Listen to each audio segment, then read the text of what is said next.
welcome, hello, bonjour, bonjour, wherever you are in this world. Welcome to the World Storytelling Cafe. And it's been a wonderful week so far. And I'm going to do a few more stories. And I'm just going to move myself to the middle of the camera. That's better. And I think I'm going to go to Romania for a start. And I had this idea that there were so many stories that hadn't been collected in Romania, just out in the villages. I mean, many have been collected at the beginning of the 20th century and the 19th century, but there were still many left. Like everywhere, there were many stories left to collect. And I thought, well, why don't I do this?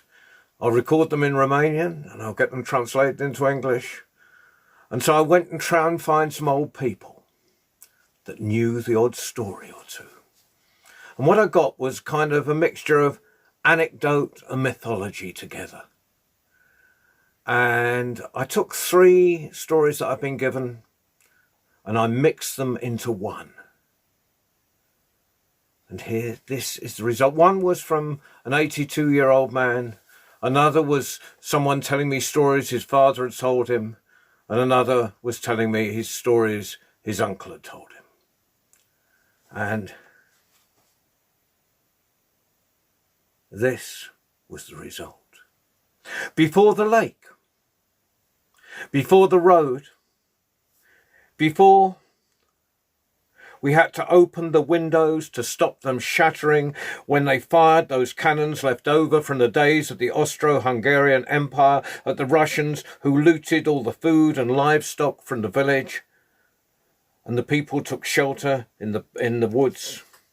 We worked for the Sass. Now the Sass was like a squire, landowner. It's an old German word. We were 12 years old. We went to school for 4 hours a week. Our parents had hired us out for the year and we lived in long wooden cabins, all us boys. One had the power of prophecy. He tried to tell the Sass no good would come from making us work on festival days, especially those dedicated to Saint Ilya, who creates storms and rain down fire on those who displease him. The boy with the power told the Sass if he forced them to work on a holiday, there would be a great storm, and worse. But the Sass was German and knew nothing of such things. Meanwhile, one of the old workers called on the saint to bring down fire on the 3 hayricks.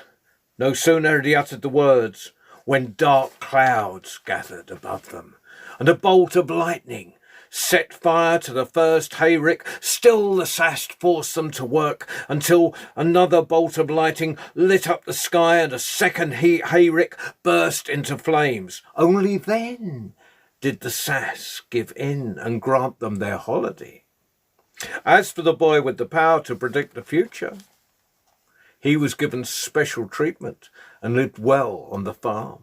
Later in life, he predicted the coming of the lake when he saw a pond full of frogs and the coming of tractors pulling trees from the forest when he talked of carts being pulled by chariots of fire. At 15, I worked in the forest. There were no chainsaws back there, just long 2-handled saws, one of us boys on each end. And if we were lucky, we'd be working near a pool in the roots of a huge tree, the Zanilla. Beautiful fairies would come to the pool and swim. They'd sing the most beautiful songs and take off all their clothes to bathe. Us lads would hide behind the trees and watch in wonder. Sometimes we'd take their clothes and they'd cry. That was in the daylight. Nighttime was a different matter. We'd all sleep in the middle of the forest in a big hut made of moss and branches with tree bark tiles for a roof. We were warned if Mama Paduri spoke to us, we must not answer, or she would steal our voices. One night we heard her calling. No one answered. I heard the door open. I was terrified. I'd heard stories of the hag all my life. I kept my eyes tight shut as she moved from bunk to bunk. I felt a tug at my feet. Still no one spoke or even stirred. After what seemed an age, we heard the door open and close. Outside, there was a blood-curdling scream, and she was gone. The forest gave us almost everything we needed, but it was full of danger. Even if we knew it well, it took my uncle eventually. He was a carpenter who, at the end of one winter, when the bears were still asleep, but the wolves were lean and hungry, he went to the forest in search of long, straight trees to cut. Late in the day, he heard a sound he did not recognize. Climbing to the top of the hill, he looked down in the valley, and there was a pack of wolves more numerous than a flock of sheep. He turned on his heels and ran, but the pack caught wind of him and gave chase. Losing ground to the pack, he climbed a tall tree. They bayed around the base for 3 days, while he clung on for dear life in freezing temperatures. 2 hunters, passing by on a nearby track, heard him banging his little axe on the trunk, glimpsed him and fired their guns to frighten off the wolves, and rescued him. For the rest of the life, he woke up screaming from his dreams every night before they got the better of him and his heart burst. Now I sit in my room and listen to the young men talk of close encounters with bears and the ways of wolves. Well, I'm deeply indebted to the Society for Storytelling for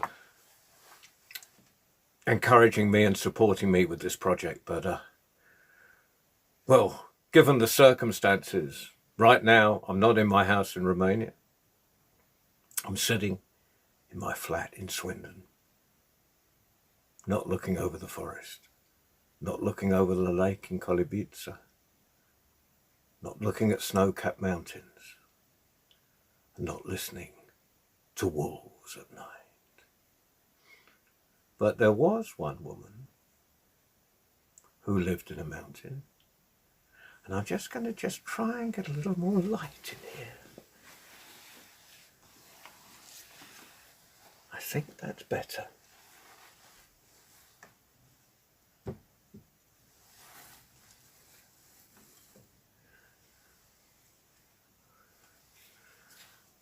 There was a woman. I got this. This was a Manx story from the Isle of Man. And actually, this goes out to Daniel Morden because he requested this story, and it's not often, it feels very rock and roll. It's not often storytellers get a request. And I got this story. It's one of the first stories I learned. When I began storytelling, I picked up a few through my life. I don't know where. People had told me. I'd sat round with storytellers around fires. But I certainly didn't have enough to call myself a storyteller.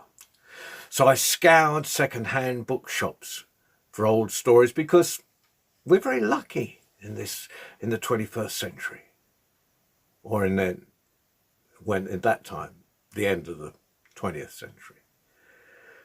Because early on, at the time of the Industrial Revolution, in the 19th century, even into the 20th century, early on, everyone was going, it's all changing. It's a bit like now when people say, oh, we didn't have calculators and phones and smartphones and computers when I was at school. Well, it was like that. Everyone was moving. All over the world, people were moving to the cities, leaving the country. And there was an enormous amount going to get lost. So people walked round collecting stories. In Ireland, Yeats, Lady Wilde, a Dublin bookshop owner called Kennedy had grown up in County Wicklow. And And they wrote all these stories down. So now we have this enormous collection of world stories we can go to. And when you take them out of the book, I think it's a bit like taking them out of the freezer. They were put in the freezer to store for a while, but we take them out of the book and we put them back in our mouth. And when we tell them, it's like we've thawed them out. And I got this from a book of Make Stories quite early. In second-hand bookshops, they didn't have a section for for folk tales. It was always in the theology section. I think it must have been connected with witchcraft or something.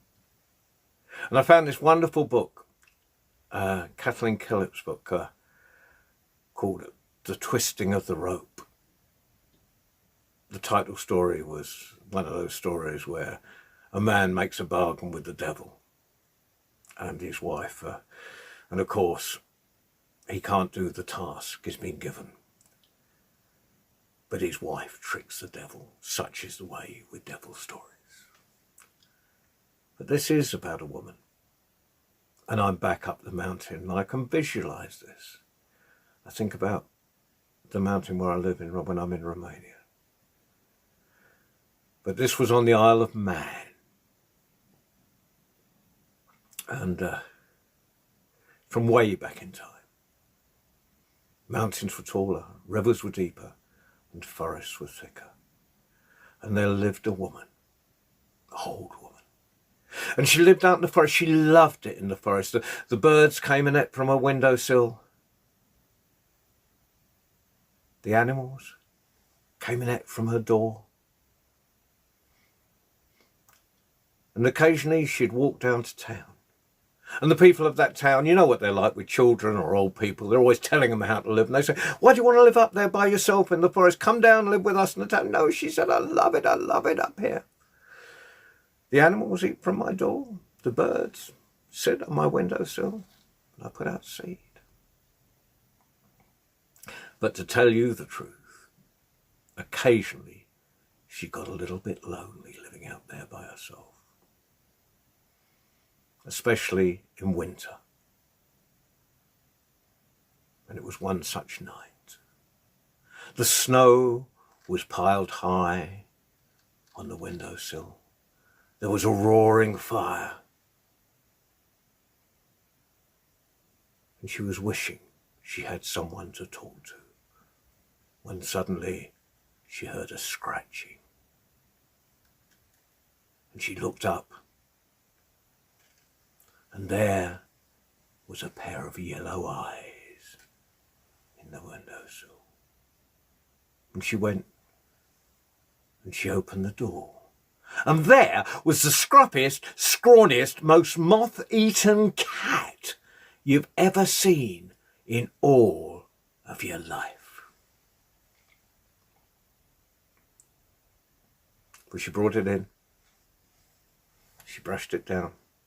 She gave it milk, she gave it food, and every day she fed it, and she gave it milk, and she brushed that fur. And soon it shone. It was the colour of beech leaves in autumn. And she called the cat, Chromacree, blessed of my heart.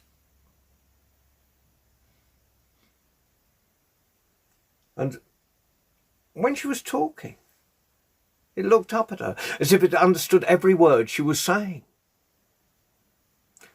And when she was baking, it was watching her as if to say, so that's how it's done. And everywhere the old woman went, the cat went too. If she went up the mountain, it went up the mountain behind her. If it went down the mountain behind her. If she walked round the mountain, it walked round the mountain behind her. And one day she was out drawing water from the stream, that one of those beautiful clear mountain streams. She got a bucket full of water and she turned round and the cat was nowhere to be seen. Chromacree, Chromacree, where are you? Chromacree, She looked here, she looked there, she looked up, she looked down, she looked round. The cat had disappeared totally. Well, she looked for days, and she looked for weeks. And one day she was walking down the mountain path when she heard a scuffling in the undergrowth. Cromacree, cromacree. She pushed the undergrowth aside, and instead of the cat was a little fella, no taller than that. He looked up at her. You must really love that cat. What would you do to get it back? Anything, anything, anything, she said. Talk is cheap, they said. It's action that counts. You must perform 3 tasks. Give us the purse, she said. I'll do anything. Well, next Saturday is the Good People's Fair.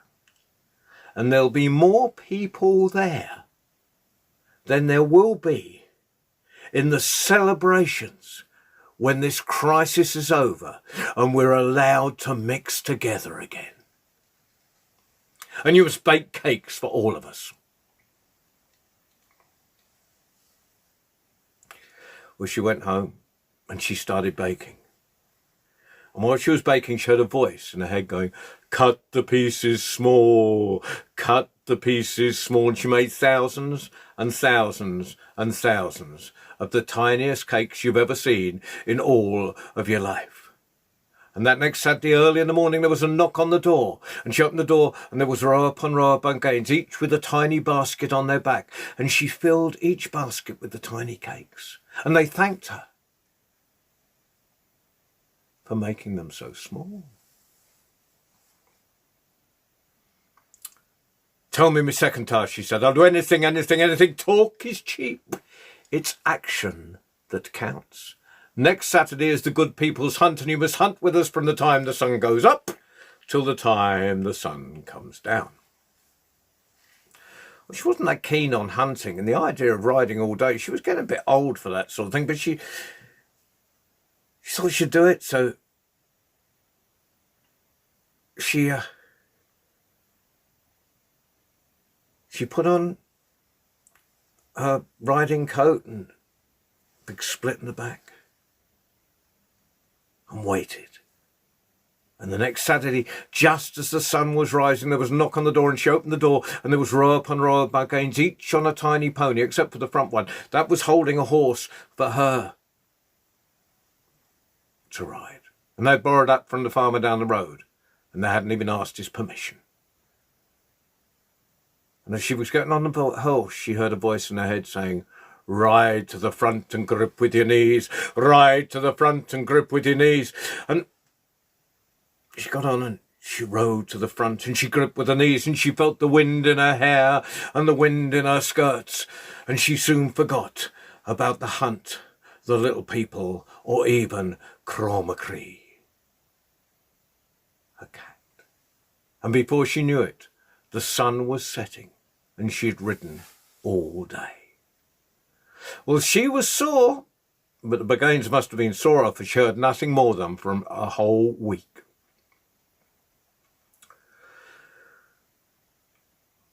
A week later, there was a knock on the door. Time for your third task, they said. Tell me, I'll do anything, anything, anything. Talk is cheap. It's action that counts. Tonight is the Good People's Dance, and you must dance with us from the time the sun goes down till the time the sun goes up.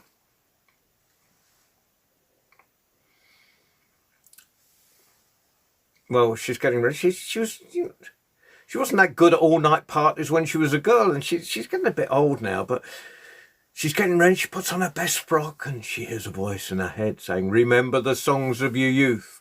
Remember the songs you knew when you were a little girl. And so what good's that going to do me? Still, all the voices have been good so far.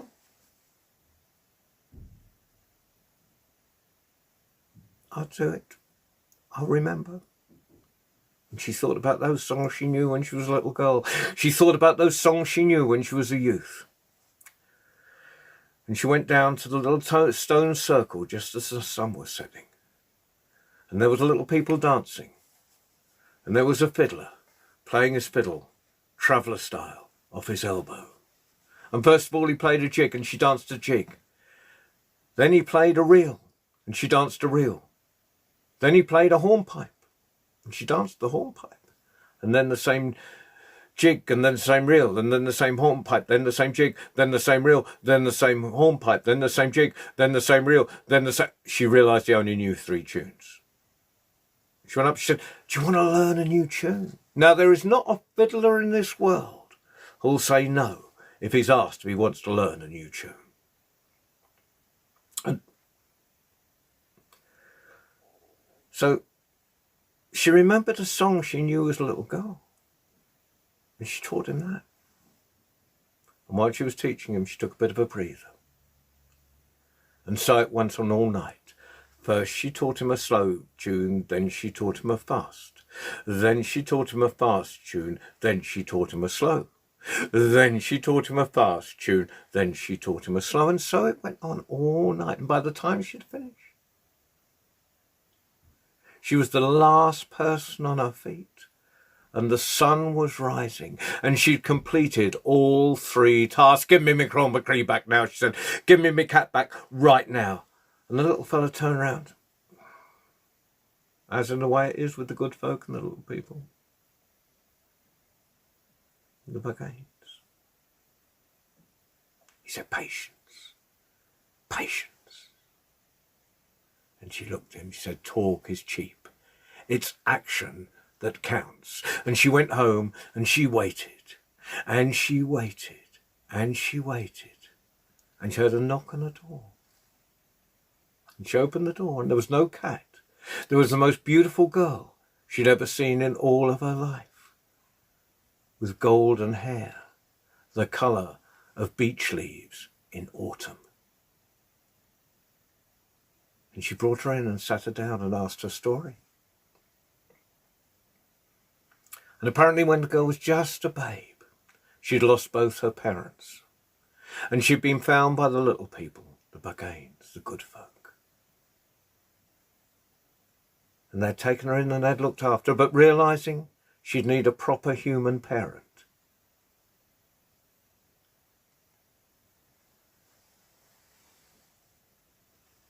she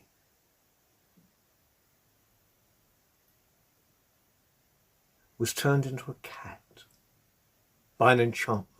And that cat had visited every cottage on the island. And the old woman was the only one who had loved the cat enough to perform all 3 tasks. So she was the one for the cat to live with. And although people tried to give her a different name, she was always Chroma Cree, blessed of my heart, for the rest of her life. And that is one of my favourite tales. It was one of the first tales I told, and it's still one of my favourites.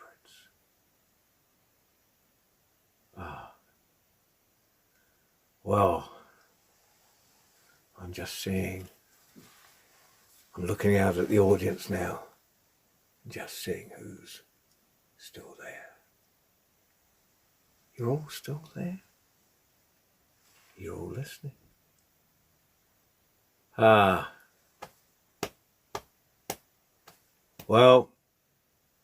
I think we'll do just one more for this set.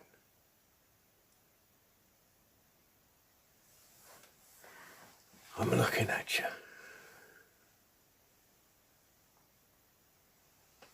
I'm looking at you. And I'm looking at you. And I want you to do something for me. Can you all put your hands like this?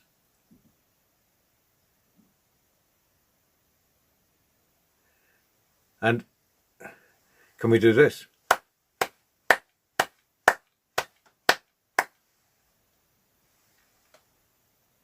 Yeah, I can see you. And I can hear you. And I think we're ready. And this is a story that appears all over the world and that everyone tells it. And it's The Old Woman and the Pig. And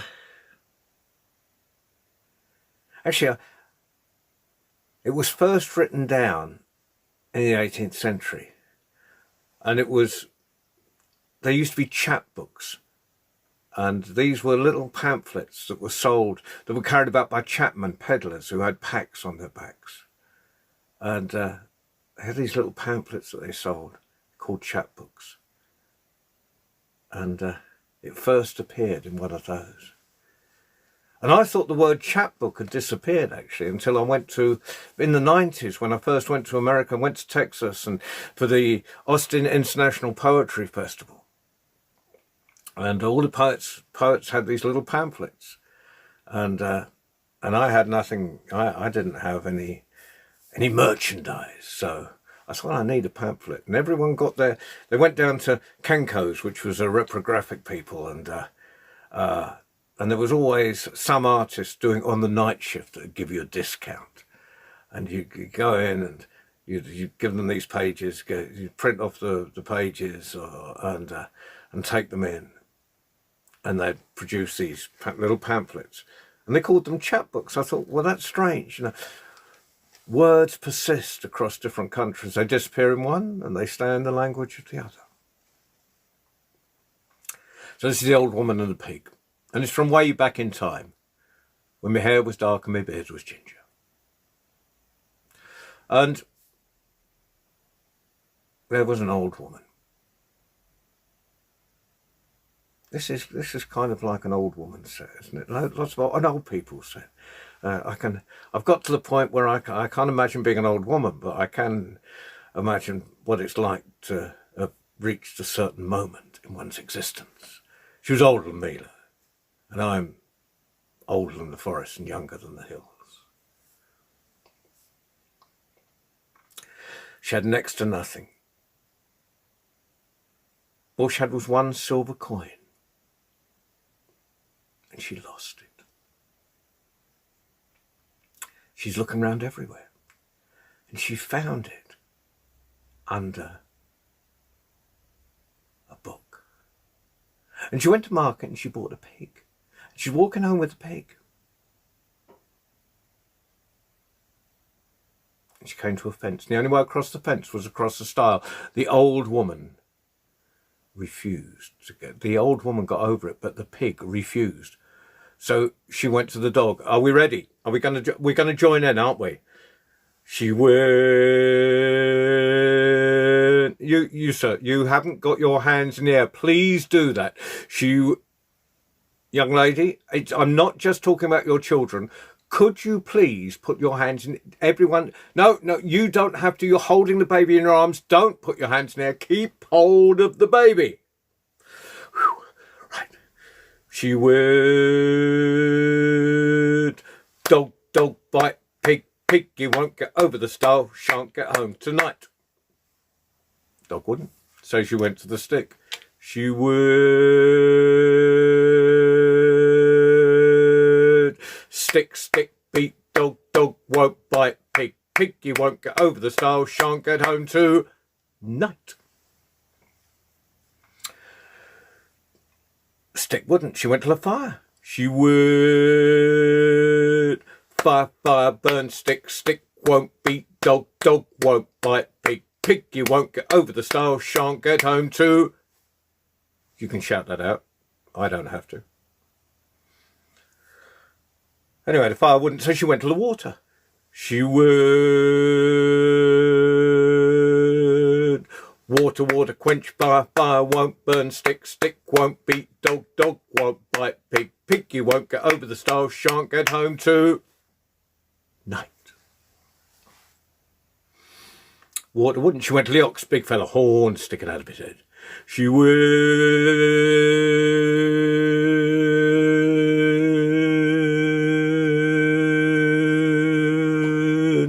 Ox, drink water, won't quench fire, won't burn, stick, won't beat, dog, won't bite, pig, you won't get over the stile, shan't get home to night.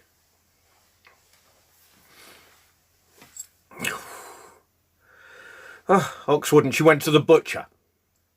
Now, a lot of you won't know what a butcher is. A lot of you younger people. It's where you used to buy meat before you went down the supermarket. She would. Butcher, butcher, kill ox, ox won't drink water, water won't quench fire, fire won't burn stick, stick won't beat dog, dog won't bite pig, pig you won't get over the stile, shan't get home to night. But she wouldn't, she went to the rope. She would. Rope, rope, hang, butcher, butcher won't kill ox, ox won't drink water, water won't quench fire, fire won't burn stick, stick won't beat dog, dog won't bite pig, pig you won't get over the stile, shan't get home to night. Whew. Rope wouldn't. She went to the rat, long tail. She would.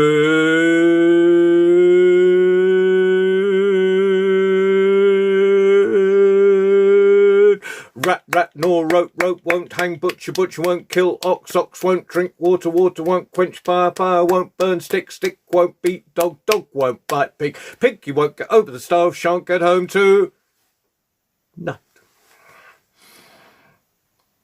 Right, when she went to the cat, she would.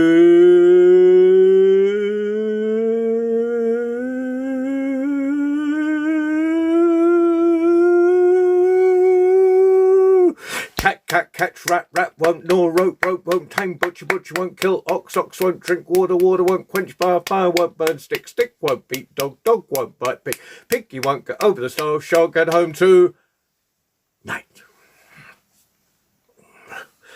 Whew. Cat went, all right, all right, all right. Got to get to the end of the story sometime. In fact, better get to the end of the story very, very soon. There's people got to go out, they've got to make cups of tea, that sort of thing. Just give me a saucer of cat. Just give me a saucer of milk. Cat went fine, but just go to the cow. Yeah, go to the cow, get me a saucer of milk. We're at the cow, aren't we? We're at the cow. Mind drifting for a minute. The cow said, fine, go to the haystack. Get me an armful of hay. And I'll give you a saucer of milk.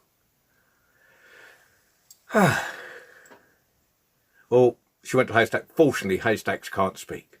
She just grabbed an armful of hay and gave... Now, I made that mistake earlier, so you don't have to.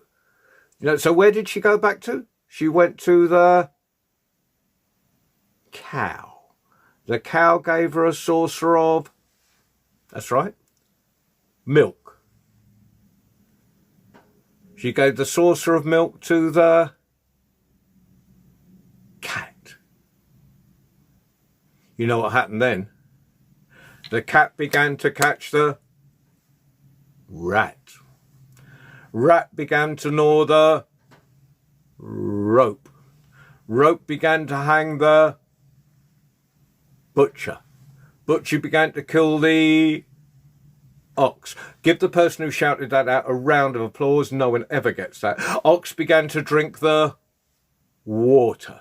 Water began to put out the fire. Fire began to burn the stick. Stick began to beat the woof, woof, woof, woof. That's right, dog. Dog began to bite the... Hold on, it's really important. Central character here. Just remember it. No, no, no, not the elephant. No, no, no, no, it's not the zebra. It's, oink, oink, oink. Pig. Piggy was so frightened it got straight over the stile, and the old woman, she got home that night. Oh dear. Ooh. Ooh. Ooh. Let's think about it. There's been some fantastic tellers on. And the thing with tellers, you have to support them. So at the end of a set like this one, what you should do, you'll find a little hat beneath me. If you're watching on the website, which is worldstorytellingcafe.com. And if you're watching on Facebook, just click over to the website in a minute and just see the little hat beneath the tellers, and you can just drop a coin into the hat. Just click on the hat and it'll tell you how to do it. For now, it has been an enormous pleasure. And there'll be another teller on at 7 o'clock. And, well, she's going to be amazing. So come in again at 7 o'clock. Meanwhile, this is John Rowe at the World Storytelling Cafe saying good afternoon, good night, or good morning, wherever you are in this world. And remember, keep listening and keep telling those stories.